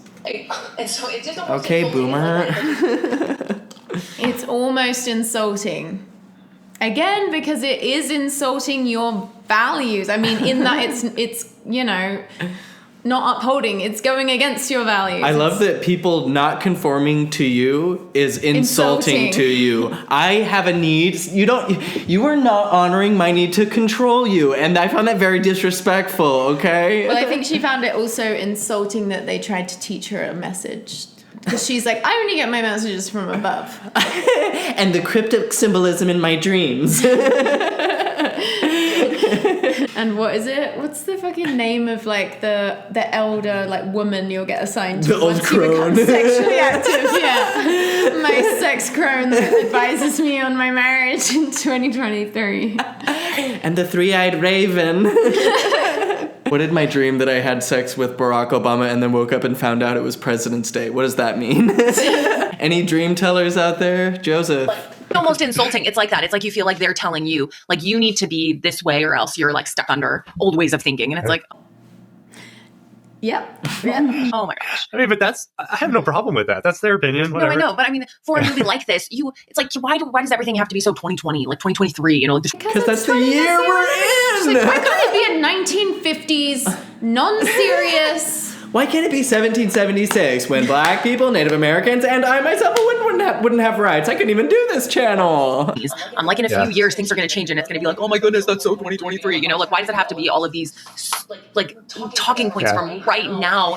That's literally how movies go. Like, if you're consuming something, you are consuming it within the context of the year it was made in. This is unhinged. Why are we in the year we're in? Okay, this is absurd that we're going to be talking about things going on in right now, living in the present. Well, we're just going to live in the present. Is that what Barbie wants us to do? Just like be in the present? This is ridiculous. It shows conservatives' resistance to change and how they need to feel like there is some kind of fixed reality they can hold to feel safe in the world. Because in her mind, she's like, what's the point of it having a message of 2023 when everything's going to just change in 3 years? Obviously, what we need to do is just go by the Bible, which is one singular thing that has never, ever changed. And that's how I feel safe in this world, is by feeling that like things never really have to change. But it's like, even like your fucking rules about the Bible, all the religious stuff you believe has like changed a million times. You just don't really realize it. And you have this like perceived constancy that just like isn't even real. But yeah, she's like but he's not. He's like, chill out, babe. He's like, babe, you used to not have rights. Now, like, so obvious, so direct. I mean, I could just go on and on and on. There's just like all these speeches and like, why are so many of the women so like bitter and angry, like some of the main characters? Like, it's just like ridiculous, like over the top. why are they so bitter? First of all, she's the bitter and angry on here, but like she says, like, why are there so many speeches? I'm like, the main speech was the one about, you know, the infamous, like, you got to be thin but not too thin and say you want to be healthy. I'm like, there's no way that she didn't relate to that speech, because she's even outside of like the Christian non-Christian divide, it's like, but that was just the experience of being a woman, like everyone. So angry again, like it was the most whimsical, playful fighting and conflict you could possibly have that allowed men to be seen as funny and worthwhile. There was nothing as angry as her energy right now. Absolutely. This energy wasn't present in the film. Or Ben Shapiro lighting Barbies on fire and being like, this is like Oppenheimer. Ha ha ha. Wasn't it so funny when a nuclear bomb killed all those people? Like, the Barbie movie made serious points, but it didn't make it like... From her mind, she's like, they're telling us we're idiots, and it was so angry. And it's like, no, that's all you. Like, that is literally all you. The Barbie movie didn't like pass moral judgment on like the viewer for whether or not they agreed with something. It just like presented a story. It is. And like infused it with points, but it didn't cast judgment on like...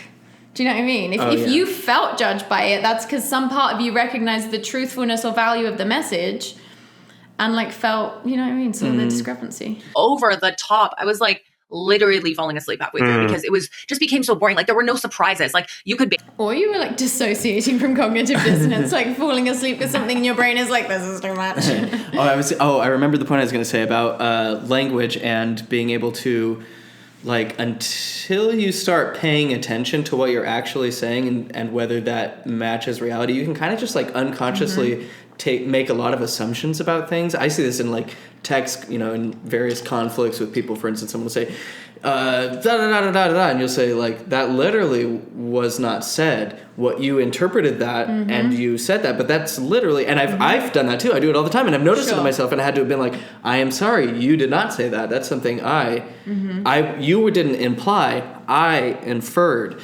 And it's funny to see something like the Barbie movie and what the person is hearing in their brain is the very thing that they are. Yeah.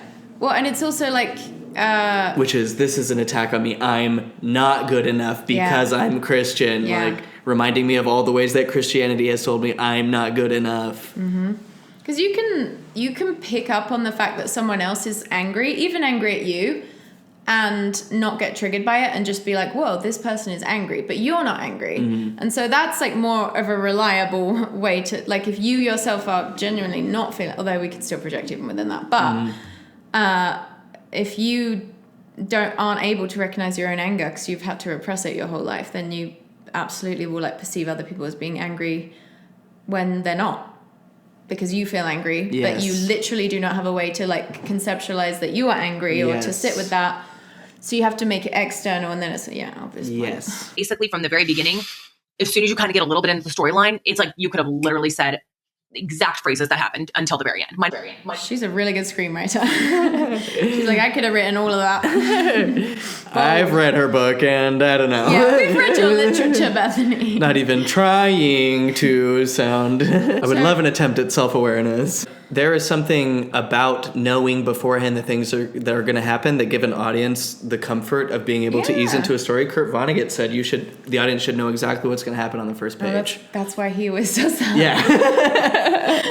Just a few comedic moments, you know? And so that's like, really? Like, why? And then the whole idea of like, you know, there really wasn't any romantic relationship between Ken and Barbie. And it's like these days, women, they feel like, especially with this kind of like whole feminist mindset, like we have to be the hero. We don't need men. We don't want men. And so we just have to be like the hero of our own destiny and the hero of our own story. And he needs to go be his own person. But we definitely didn't have any romance or any relationship. But the reality is so many women, like they enjoy romance. They enjoy, you know, and it's like these characters, like the people in real life, like they... Well, good news, Bethany. Every movie that has ever been made for women is a romance movie. So you've got a lot to choose from. Like, heaven forbid we have one movie not about romance. And suddenly you're like outraged because they're like, where are women supposed to find romance? It's like literally every other movie. not everyone just wants to be like individual and like conquering the whole world. Like we love having like, a person or even to be pursued. Some of us want to be codependent. Where's the codependency representation in this movie? Some of us are not enough alone. I hate it when a movie isn't every other movie I've ever seen. I hate it. I personally feel so angry. And it's not me that's angry, it's actually them. It's actually women generally. This is actually anti-feminist because women want romance and there's no romance in this movie. Dude, so it's just like ridiculous.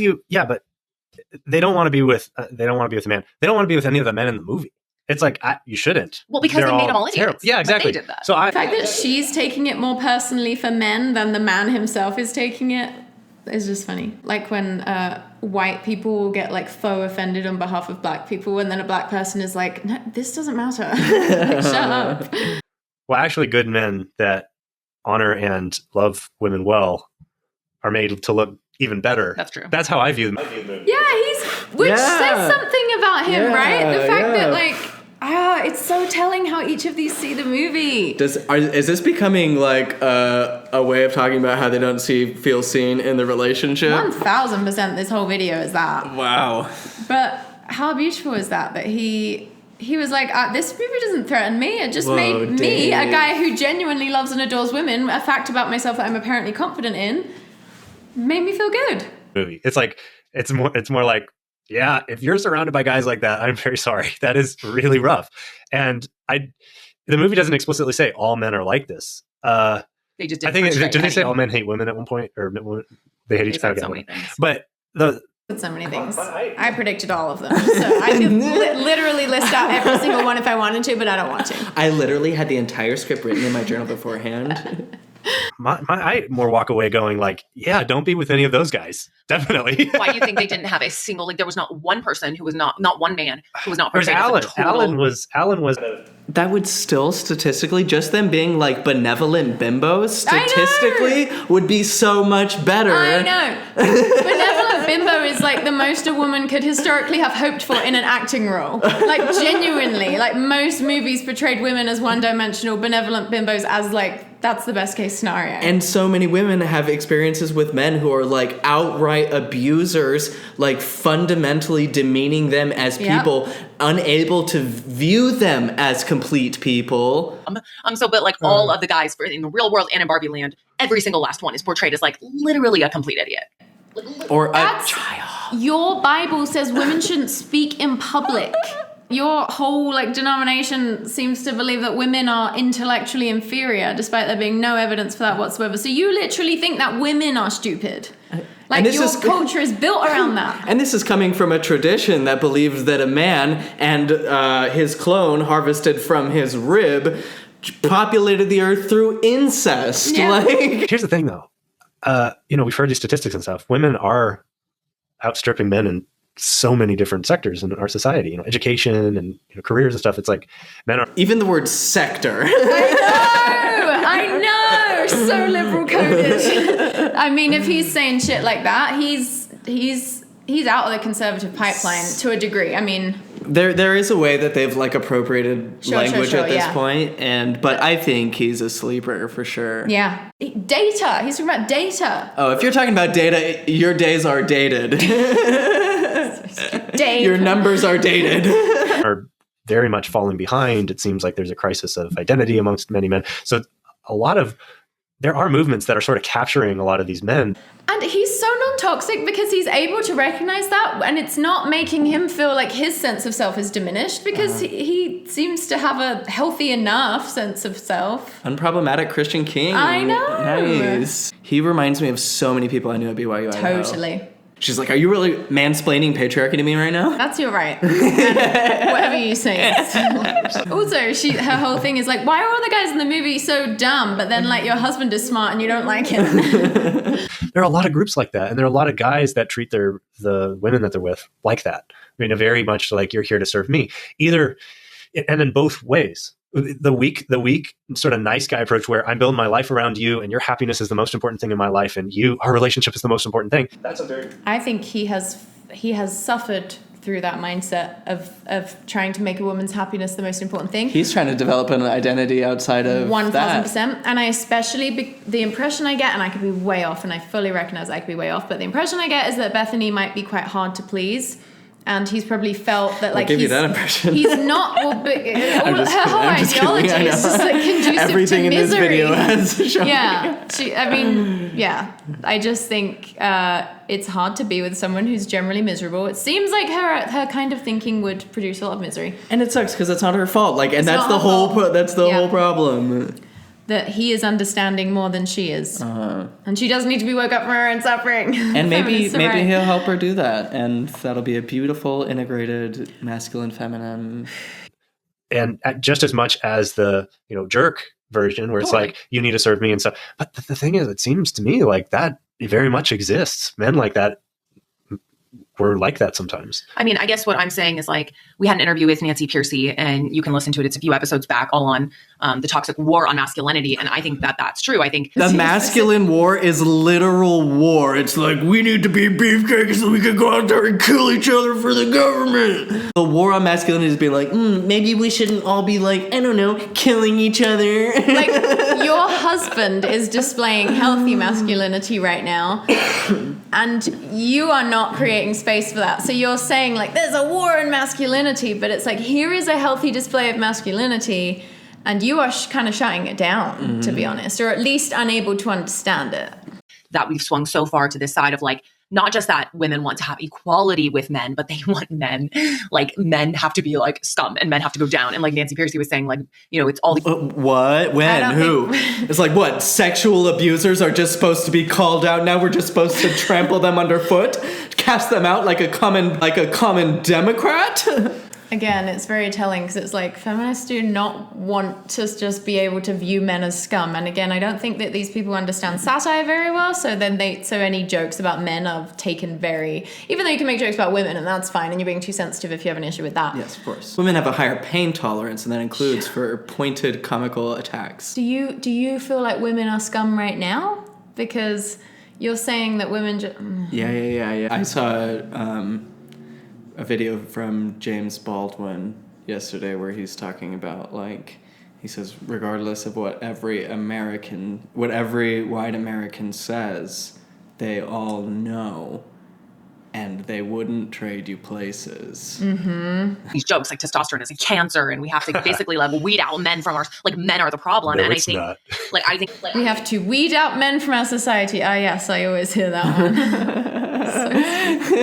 Banish all men. of raising a son, and it's like, I do not want to raise him basically viewing his manhood and his masculinity as a problem. That's what she's worried about. That her man is, ugh. This is like a kindergartner. Mm-hmm. This is like what most... It's so crazy because the reason women have been trained to be like this, to be like such ardent promoters of the patriarchy, is so they can, well, obviously uphold the system, but like usually it's to please their husband, but she doesn't get that from him. So that probably that just makes such an interesting relationship dynamic to observe when the oppressor is the one waking up.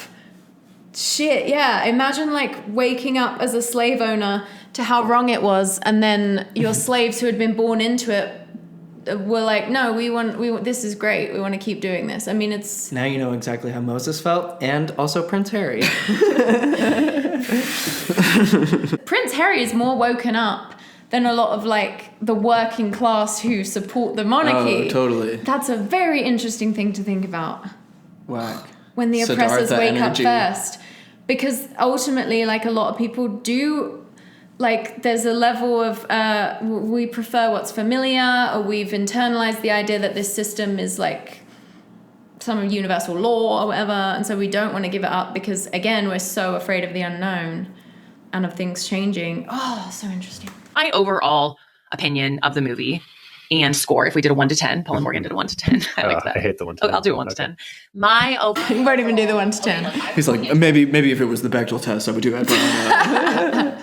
read reviews. Like, I didn't watch any reviews or listen to any reviews before going to see it because I wanted to be as open-minded as possible. And I just went in like, I hope this will be interesting, engaging. I hope at least like, I'm there for like 2 hours and we paid this money and we have a babysitter. Like, hopefully I'll just be like entertained and engaged. And I felt like very much kind of like it was a snooze fest. Like, there was like Ken was really funny and the Kens were really funny and Weird Barbie was really funny. But outside of that, it was just honestly like boring to me. And I just felt like it was so obvious. And like, was it boring? Because it sounds like it really dysregulated your nervous system and made you feel angry. So that's kind of like not the same thing as something being boring. Do you know what I mean? She was angry at how bored she was, which I have felt in movies, let me tell you. I have sat down in the first 10 minutes of a movie and been like, oh shit, no, I can't stay through this. Oh no, oh no, oh no. Like I was saying, you could pretty much tell the storyline from the beginning. So that was kind of like a disappointment. Like why, even if you remove all of their messaging out of it, like all the wokeness, all the political stuff, all the messaging, like even just the story as a whole to me was so lacking. Like I just felt like there was I just like really not again like that though. you can predict the end, like everybody can predict the end of practically every movie. Barbie. Like what direction really could it have gone in? I know. Like, what did you all of a sudden it's a dystopian tragedy. Like everyone knows the ending to Oppenheimer, but they're not like, I really fucking knew the ending. It was so boring. I could predict it from the beginning. You know, it's like you no spoilers if they build the bomb or not, all right? I predicted exactly how Oppenheimer was going to end, and I'm not going to watch it. Like, if you're this triggered, you are not bored. You're just saying that to insult the movie because you're annoyed. So much more they could do with it. So just like on that level, it was really... I, Bethany Beal, felt like Greta Gerwig could have done They could have... so much better. They could have guillotined the Kens, for instance. Those bobbleheads are totally removable and part of every child's Barbie experience. On that level, it was really not entertaining. Like, it's not a movie I'm ever going to pull out and be like, girl. They could have had scissoring. Every night is girls' night. It would have been so awesome, you know, like, or such a fun date night, or like, yeah, we're going to all get dressed up and go see it. I hate that his charm is so lost on her. He's so cute. He's like, every night is girls. He just has, like, seems so much more positive and has like a joie de vivre about it all. And she's just like so unhappy. Yeah, but it's like, to me, it's like one time, like I was talking to Kristen about it and she's like, oh, should I go see it? And I'm like, no, like it is literally such a bore, such a snooze. So that is just like, to me. And then all the messaging where it's like, it wasn't even just like joking. What's your favorite movie? God Is Not Dead 2? Like afterwards, like so serious, like, why is that? And Barbie cried so much. Why was she always crying? You know, like so. She had an existential crisis. Emotional. I know, but it's Barbie. Like, He's like, shit, I'm not going to get a lot of empathy when I'm... Yeah. She can't... She's going through an existential crisis, babe. Don't you even know what that's like, babe? Don't you remember that I confided in you about my existential crisis? She genuinely babe? doesn't know what it's like. It's sad. She's literally the ones in there. He's the one who's like, have you ever thought about dying? And everyone in the plastic world is like, rah, rah, rah, rah, rah. And they're like, why are you being so negative? Bobby is a metaphor for Dave's life. Literally. That's why he's dressed like Ken right at this moment. Dave, we're on your team. And if you need to just jet out to Salt Lake City secretly and just hang for a weekend, just decompress, we got you. it's like, can't we just have fun? Like, why can't we have fun things anymore? Like, why can't we just be entertained? Why can't we just have fun? Dave had fun. Seems like the ability to have fun was your problem because Dave had a great time. I have never seen a piece of conservative media that I would call fun. Not at all. Not in the classic sense anyway. I have been like, haha, that's crazy. But I've never thought about it as fun. It was so whimsical. What the hell? Like, how could... 23, like, you know, oh my goodness. She lived in the world of shiny, happy people, and her world had to be cracked. And then his world of shiny, happy people is cracking. Yeah. I guarantee it. And he's like, these people aren't This is happy. it. This is a microcosm. Yeah, 1000%. women, they're like this, like, women, we're so oppressed and Barbie's done so much damage to our culture. The women are like, yeah, so let's cash in on this and make millions off of it. And all these women are literally making like millions of dollars. Like, we're so oppressed. Can you... Don't you guys love atonement? Isn't that your whole fucking thing? God. Heaven forbid a woman write a great script and get paid for it. Believe it. Like, look how famous we are. And then the other thing that really annoys me is that they're like this, like, why can't the big ending of like all the speeches, like, why can't we just be like ordinary Barbie? Why do we have to be Dr. Barbie or President Barbie or stereotypical Barbie, like without the cellulite and perfect and climbing the career? Or like, why can't we just be a mom? Or why can't we not be a mom? Like, why all of this stuff? Like, why can't we just be ordinary Barbie? And then they have the idea like we should create ordinary Barbie, and apparently it's gonna like sell like crazy. Like, people are actually really into this. And then what's ridiculous though is that who wants, like, really of all these people actually acting, like, who of them wants to actually be ordinary Barbie? Like, they have a lot more that they want for their life, whether it's to make a lot of money, to be a super successful producer, to be a massive actor. The women, conservatives get really annoyed at actors a lot. Yeah. I'm like, they're doing a job, you know? Mm-hmm. Like, they don't have to stand by the message of the movie necessarily. It's almost like they can't handle the pretending because they do so much pretending. Though I will say about the Barbie movie, it's something, it like... I hope I'm not being too sentimental about it, but it seemed like everyone who participated had like genuine joy in it. Like, it seemed like it was a joy to create. I think it was based on people's reports. Ryan Gosling raved about it like it was the highlight of his career, and it showed. He did so good. There was not a false note in it. And I was looking up the plastic surgeries that they've had done and all the work that they've had done. And it's like, yeah, so you're telling me all of you want to be ordinary Barbie. Is that why you got... Bethany, the women in the movie who have had all the plastic surgeries have existed and still do exist in a patriarchal system, which is why they do that. In the same way that you could imagine that Ken in the movie, when his whole goal is just to appeal to Barbie's gaze, might be inclined to get plastic surgery if he didn't naturally look, the way he needed to get that. No, Samantha, if you're not going full radical lefty, if you're not seizing the means of production and executing the bourgeois, then you are not true revolutionary. Your buccal fat removed and your nose job and your eye lift and your chin lift. Like, you just want to be ordinary Barbie. And that drives me crazy because it's such a lie to these young girls and young women who are going... You have highlights. You're wearing makeup. Right? You get your eyebrows done. Probably. Going like, yes, I want to be ordinary Barbie just like that person. Well, if you fork over thousands and thousands of dollars, you can also get all the surgeries to enhance yourself as well, The urge to demonize anyone doing something one tier more expensive than you in the sort of beauty, physical manipulation world. I just think that's because it's instead of being sucks that I can't afford that thing that would give me more power in this system that maybe I would instead it's just anyone doing anything more than I'm doing is somehow immoral and vapid, but the amount I'm doing is, even though the amount any woman is doing most of the time is pretty high compared to men. I'm with her. Anyone richer than me is immoral. Including you. And it's ridiculous.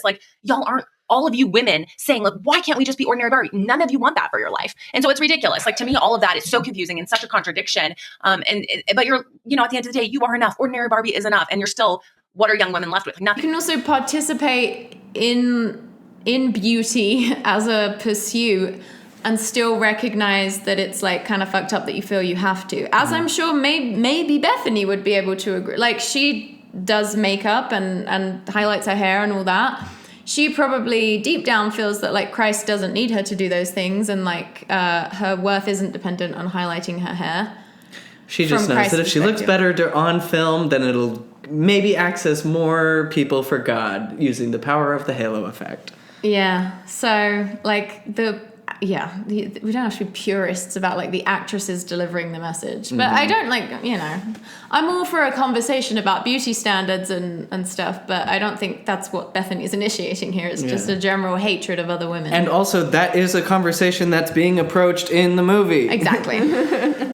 At the end of the day, even being ordinary, that's not enough, because we do have a creator and we were made for more, but it's just, to me, it's just all a big poo-poo. So I give it a really generous, on an entertainment scale, I give it a generous 3. On a would I ever recommend it scale, I give it a super generous 0-. He's being so good-natured about this. Okay, I'm done. What's your rating? I don't think so, babe. That's amazing. I think he does not think that's amazing. No, he's I don't really. He's so nice. Art. Sorry, am I to believe that these two are gonna have sex tonight after this display? I mean, I can't. Bye, Dave. Bye, Dave. We gotta go get a trimmer. Okay. Bye, guys. Please support the channel on Patreon, and we also have a PayPal donation link and a Venmo handle that you can use in the description box. Buy our candle. Buy our merch. We love you. Bye. Bye-bye.